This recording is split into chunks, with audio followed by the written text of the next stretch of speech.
ಅಲ್ಲ ಕಣ್ರಿ, ಇನ್ನು ಎಷ್ಟು ದಿನ ಅಂತ ಅದೇ ಸ್ಟೋರಿನ ನೋಡಬೇಕೋ ಗೊತ್ತಿಲ್ಲ. ನಿಜವಾಗ್ಲೂ ರಾಮ್ ಚರಣ್ ಅವರ ಪರ್ಫಾರ್ಮೆನ್ಸೇ ಇಡೀ ಸಿನಿಮಾಗೆ one of the major positive. ಇಲ್ಲ ಅಂದರೆ ಸಿನಿಮಾ ಎಲ್ಲೋ ಹೋಗ್ತಿತ್ತು. ಸೀರಿಯಸ್ಲಿ ರಾಮ್ ಚರಣ್ ಅವರು ಹಾಕಿರೋಂಥ ಎಫರ್ಟ್ಗಾದರೂ ಈ ಸಿನಿಮಾನ ನೋಡಲೇಬೇಕು ಅಂತೀನಿ. ಎಸ್ ಪೆಡ್ಡಿ, ಇದು ರಾಮ್ ಚರಣ್ ಹಾಗೆ ಶಿವರಾಜ್ ಕುಮಾರ್, ಜಾನ್ವಿ ಕಪೂರ್ ಅವರು ಮೇನ್ ಲೀಡ್ರಲ್ಲಿ ಆ್ಯಕ್ಟ್ ಮಾಡಿರುವಂಥ ಸಿನಿಮಾ.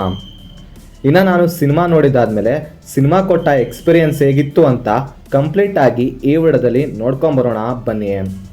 ಇನ್ನು ಸಿನಿಮಾದ ಸ್ಟೋರಿ ಏನು ಅಂದರೆ, ಸಿನಿಮಾದ ಹೀರೋ ಆದಂಥ ಪೆಡ್ಡಿ ಇವನು ಮಲ್ಟಿ ಟ್ಯಾಲೆಂಟೆಡ್ ಆಗಿರುವಂಥ ಒಬ್ಬ ಸ್ಪೋರ್ಟ್ಸ್ ಮ್ಯಾನ್. ಇವನು ಕ್ರಿಕೆಟರು ಕೂಡ ಹೌದು, ರೆಸ್ಲರು ಕೂಡ ಹೌದು, ಹಾಗೆ ರನ್ನಿಂಗ್ ಅಥ್ಲೆಟಿಕ್ ಕೂಡ ಹೌದು. ಸೊ ಇವನು ಇಷ್ಟೆಲ್ಲ ಗೇಮ್ಗೆ ಇವನು ಇಷ್ಟಪಟ್ಟು ಎಂಟ್ರಿ ಆಗಿರೋದಿಲ್ಲ. ಸೊ ಅವನು ಯಾಕೆ ಇದಕ್ಕೆ ಎಂಟ್ರಿ ಆದ, ಇದಕ್ಕೆ ಸ್ಟ್ರಾಂಗ್ ರೀಸನ್ ಏನು, ಸೊ ಮುಂದೆ ಇವನು ಇದರಿಂದ ಎಲ್ಲಿಯವರೆಗೆ ಹೋಗಬೇಕಾಗಿ ಬರುತ್ತೆ, ಕೊನೆಗೆ ಇದರಿಂದ ಇವನು ಏನೆಲ್ಲ ಅಚೀವ್ ಮಾಡ್ತಾನೆ ಅನ್ನೋದನ್ನ ನೀವು ಸಿನಿಮಾ ನೋಡೇ ತಿಳ್ಕೊಬೇಕು.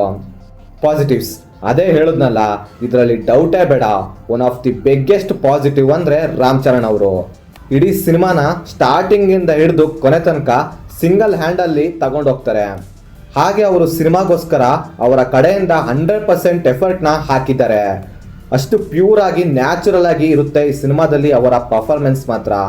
ಪ್ಯೂರ್ ರಾಮ್ ಚರಣ್ ಫ್ಯಾನ್ಸ್ಗಳಿಗಂತೂ ಹಬ್ಬ ಮಾಡ್ಬೋದು, ಆ ರೇಂಜಿಗೆ ಇರುತ್ತೆ ಅವರ ಪರ್ಫಾರ್ಮೆನ್ಸ್ ಮಾತ್ರ. ಇನ್ನೊಂದು ಸಿನಿಮಾದಲ್ಲಿ ನನಗೆ ಮೇಜರ್ ಆಗಿ ಇಷ್ಟ ಆಗಿದ್ದು ಇದರಲ್ಲಿದ್ದಂಥ ಎಮೋಷನ್ನ. ಸಿನಿಮಾದಲ್ಲಿ ಡೈರೆಕ್ಟರ್ ಅವರು ಎಮೋಷನ್ ಸೆಂಟಿಮೆಂಟ್ ಅನ್ನೋದನ್ನ ತುಂಬ ಚೆನ್ನಾಗಿ ಯೂಸ್ ಮಾಡ್ಕೊಂಡಿದ್ದಾರೆ. ಅದರಲ್ಲೂ ಕ್ಲೈಮ್ಯಾಕ್ಸ್ ಪೋರ್ಷನ್ ಅಲ್ಲಿ ಬರುವಂಥ ಎಮೋಷನ್ ಸೀನ್ಸ್ನ ನೋಡಿ ಫುಲ್ ಕಳೆದೋಗ್ಬಿಡ್ತೀರಾ, ಅಷ್ಟು ಎಫೆಕ್ಟಿವ್ ಆಗಿರುತ್ತೆ ಅಲ್ಲಿ ಬರುವಂಥ ಎಮೋಷನ್. ಇನ್ನು ಸಿನಿಮಾದಲ್ಲಿರುವಂಥ ಫಸ್ಟ್ ಹಾಫ್ ತುಂಬಾ ಚೆನ್ನಾಗಿರುತ್ತೆ. ಅಂದರೆ ಸಿನಿಮಾದ ಫಸ್ಟ್ ಹಾಫ್ನಲ್ಲಿ ಬರುವಂಥ ಸ್ಟೋರಿಗೆ ನಾವು ಬಹಳ ಬೇಗ ಕನೆಕ್ಟ್ ಆಗಿಬಿಡ್ತೀವಿ. ಹಾಗೆ ಸಿನಿಮಾದಲ್ಲಿ ಬರುವಂಥ ಕೆಲವೊಂದು ಪೋರ್ಷನ್ಸ್ಗಳು ಇಂಪ್ರೆಸ್ ಮಾಡ್ತವೆ. ಅಂದರೆ ಆ ಪೋರ್ಷನ್ಸ್ಗಳ ಕೋರಿಯೋಗ್ರಫ್ ಆಗಿರ್ಬೋದು, ಅವುಗಳನ್ನು ಪ್ರೆಸೆಂಟ್ ಮಾಡಿದ ರೀತಿ ಆಗಿರ್ಬೋದು ತುಂಬ ಎಫೆಕ್ಟಿವ್ ಆಗಿರೋದಲ್ಲದೆ ಇಂಪ್ರೆಸ್ ಮಾಡ್ತವೆ. ಮೈನ್ ಆಗಿ ಸಿನಿಮಾದಲ್ಲಿರುವಂಥ ಸ್ಪೋರ್ಟ್ಸ್ ಸೀನ್ಸ್ಗಳನ್ನು ತುಂಬ ಎಫೆಕ್ಟಿವ್ ಆಗಿ ತೋರಿಸಿದ್ದಾರೆ. ಸೊ ಈ ಎಲಿಮೆಂಟ್ ನನಗೆ ಸಿನಿಮಾದಲ್ಲಿ ತುಂಬಾ ಇಷ್ಟ ಆಯಿತು ಕಣ್ರಿ. ಇನ್ನು ಸಿನಿಮಾದಲ್ಲಿರುವಂಥ ವಿಜುವಲ್ಸ್ಗಳು ತುಂಬ ನ್ಯಾಚುರಲ್ ಆಗಿ ಇರೋದಲ್ಲದೆ ಅದರಲ್ಲೂ ಹಳ್ಳಿ ವಿಲೇಜ್ ಪ್ಲೇಸ್ನ ತೋರಿಸೋ ರೀತಿ ತುಂಬ ಚೆನ್ನಾಗಿತ್ತು. ಇನ್ನು ಸಿನಿಮಾದಲ್ಲಿರುವಂಥ ಸಾಂಗ್ಸ್ಗಳಾಗಿರ್ಬೋದು, BGMsಗಳಾಗಿರ್ಬೋದು ಸಿನಿಮಾ ನೋಡುವಾಗ ಏನೋ ಚೆನ್ನಾಗಿತ್ತು, ಆದರೆ ಸಿನಿಮಾ ನೋಡಿ ಮುಗಿಸಿದಾದ್ಮೇಲೆ ಯಾವುದು ಕೂಡ ನೆನಪಲ್ಲಿರೋದಿಲ್ಲ. ಹಾಗೆ ಸಾಂಗ್ಸ್ಗಳು ಕೂಡ ಸಿನಿಮಾದಲ್ಲಿ ಅಷ್ಟು ಇಂಪ್ರೆಸ್ಸಿಂಗ್ ಆಗಿ ಇರಲಿಲ್ಲ, ಅದೊಂದು ಸಾಂಗ್ನ ಬಿಟ್ಟು. ನೆಗೆಟಿವ್ಸ್, ಸಿನಿಮಾಗೆ ಮೇಜರ್ ಆಗಿ ನೆಗೆಟಿವ್ ಅನಿಸಿದಂದರೆ ಹೀರೋಯಿನ್ ಕ್ಯಾರೆಕ್ಟರ್. ಯಾಕೆ ಇಟ್ಟಿದಾರೋ ಗೊತ್ತಿಲ್ಲ ಹೀರೋಯಿನ್ ಕ್ಯಾರೆಕ್ಟರ್ನ.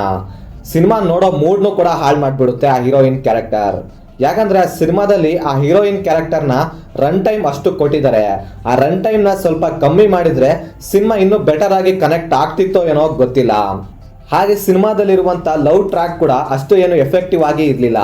ನನಗೊಂಚೂರು ಕೂಡ ಕನೆಕ್ಟ್ ಆಗಲಿಲ್ಲ ಆ ಲವ್ ಟ್ರ್ಯಾಕ್ ಮಾತ್ರ. ಹಾಗೆ ಸಿನಿಮಾದಲ್ಲಿರುವಂಥ ಸ್ಟೋರಿನೂ ಕೂಡ ಅಷ್ಟೇನು ಎಫೆಕ್ಟಿವ್ ಆಗಿ ಇರಲಿಲ್ಲ. ಮೇಯ್ನ್ ಆಗಿ ಸಿನಿಮಾ ಸೆಕೆಂಡ್ ಹಾಫ್ಗೆ ಹೋಗ್ತಾ ಹೋಗ್ತಾ ಸಿನಿಮಾದ ಸ್ಟೋರಿ ತುಂಬಾನೇ ರೊಟೀನ್ ಆಯಿತು, ಅಷ್ಟೇ ಪ್ರಿಡಿಕ್ಟಬಲ್ ಆಯಿತು ಅಂತ ಅನ್ಸೋಕೆ ಸ್ಟಾರ್ಟ್ ಆಗುತ್ತೆ. ಹಾಗೆ ಇನ್ನೊಂದೇನು ಅಂದರೆ ಸಿನಿಮಾದ ರನ್ ಟೈಮ್ ಅನ್ನೋದು ತುಂಬ ಅಂದರೆ ತುಂಬ ಜಾಸ್ತಿ ಆಯಿತು. ನಿಜವಾಗ್ಲೂ ಸಿನಿಮಾದ ರನ್ ಟೈಮ್ನ ಇನ್ನೂ ಸ್ವಲ್ಪ ಕಟ್ ಮಾಡಿದರೆ ಇನ್ನೂ ಬೆಟರ್ ಆಗಿ ಎಫೆಕ್ಟಿವ್ ಆಗಿ ಕನೆಕ್ಟ್ ಆಗ್ತಿತ್ತು ಅಂತ ನನಗೆ ಪರ್ಸ್ನಲ್ ಆಗಿ ಅನಿಸ್ತು. ಇನ್ನು ಓವರಾಲ್ ಆಗಿ ಸಿನಿಮಾ ಹೇಗುಂಟು ಅಂತ ಹೇಳೋದಾದರೆ, ನೀವೇನಾದರೂ ರಾಮ್ ಚರಣ್ ಅವರ ಫ್ಯಾನ್ ಆಗಿದ್ರೆ ಈ ಸಿನಿಮಾನ ಮಿಸ್ ಮಾಡದೆ ನೋಡಿ, ತುಂಬಾ ಇಷ್ಟ ಆಗುತ್ತೆ. ಇನ್ನು ರಿಮೈನಿಂಗ್ ಆಡಿಯನ್ಸ್ಗಳಿಗೆ ಇದೊಂದು ಬಿಲೋ ಆವ್ರೇಜ್ ಆಗಿರುವಂಥ ಡೀಸೆಂಟ್ ಸಿನಿಮಾ ಅಂತೀನಿ. ಸೊ ಇದಾಗಿತ್ತು ಫ್ರೆಂಡ್ಸ್, ನಾನು ಈ ಸಿನಿಮಾ ನೋಡಿದ್ದಾದ್ಮೇಲೆ ನನಗನ್ಸಿದಂಥ ಒಪಿನಿಯನ್.